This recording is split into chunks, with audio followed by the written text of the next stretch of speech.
Amidst the heart of winter lies the customary respite for the farmer. The rhythm of life, my existence, decelerates.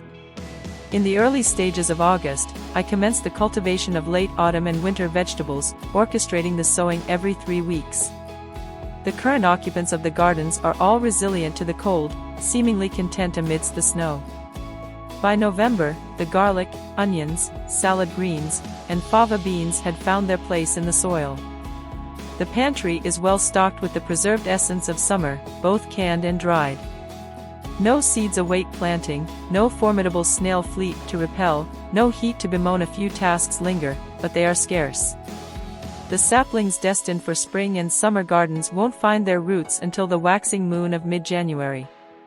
The sun hesitates to grace us with its presence until 7:30. Tending to and cleaning the livestock requires less than an hour for the two of us, and we relish the interactions. My sole physical activity involves the handling of manure and the raking of leaves, a duty I appreciate. The majority of predators are ensconced in their burrows, their offspring are mature, and none are in the throes of birth. I am released from the roles of local midwife, forester, and sheriff. Breakfast is a leisurely affair. By noon, the mist begins to lift, and I perch on the stone wall, letting the sun warm my face, an optimal vantage point for observing the valley's arboreal spectacle. Harvesting vegetables and preparing meals persist, yet I operate on my own timetable now. Darkness descends at 5 o'clock when we secure the barns, and the tranquil evening belongs to me. A stone hearth radiates warmth in our dwelling, surrounded by stacks of books that have patiently awaited exploration. At times, I feel as though I am nurturing a clutch of eggs, occasionally turning them, but the mystery of what is incubating eludes me. Embracing inertia has unveiled delightful revelations about the mountain I have embraced, or perhaps that has embraced me. Deliberately slowing down was essential to discerning its winter allure. In the summer, grounded in the soil with my hands and feet, my focus is invariably on the earth. Yet, in doing so, I miss the wonders above. Bare branches waltz gracefully in the wind, mirroring the agility of young deer leaping across the field. The young oaks, clutching onto their leaves, glisten gold in the sunlight. My valley, though, remains resplendently green, even more so than in midsummer. Moss blankets trees luxuriantly, and fields abound with fava and spinach. On gray days, Demeter's winter palette showcases a spectrum of hues. With deciduous trees stripped bare, the pines, cedars, and spruces revel in their grandeur. On chilly mornings of snow, I linger by the window with a second cup of tea, captivated by the overnight transformation into a frozen, gleaming fairyland, hoping the chickens will forgive my tardiness.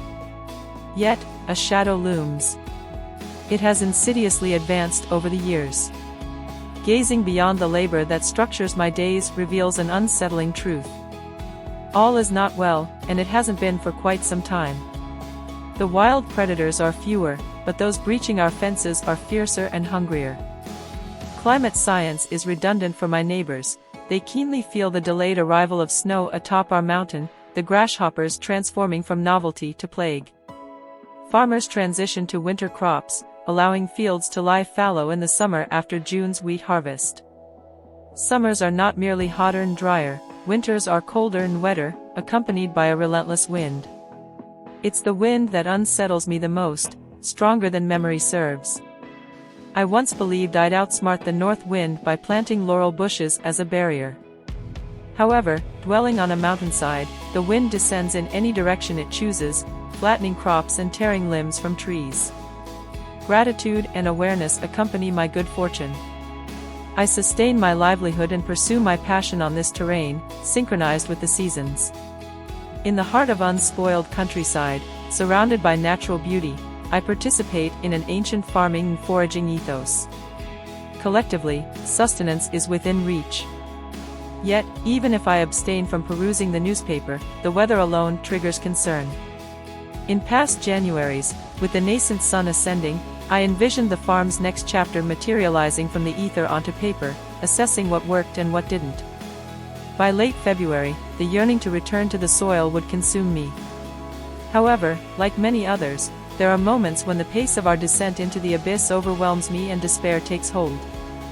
The world beyond my serene valley eludes comprehension. Resisting the urge to dance hastily through this season or succumb to despondency becomes a challenge. I must delve inward to rejuvenate, seeking solidity and tranquility, following the teachings of Thich Nhat Hanh. These, for me, epitomize the ideal approach to navigating the winter solstice. Now more than ever, my objective is to confront the darkness. I seek not answers but to create the space for them to manifest. While I continue to revel in the land's beauty, I am attuned to the ominous clouds, the prolonged nocturnal hours, the shadows, and my role within them.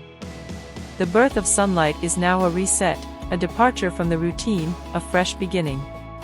Whatever efforts we've exerted collectively or individually for awareness and change appear inadequate. If the message is spreading, it does so sluggishly and tardily. This year demands more than retreating within and starting anew. It necessitates a different approach, perhaps a wiser one. Wisdom permeates this season, and by immersing myself in the darkness, the seeds of my next course of action may emerge organically.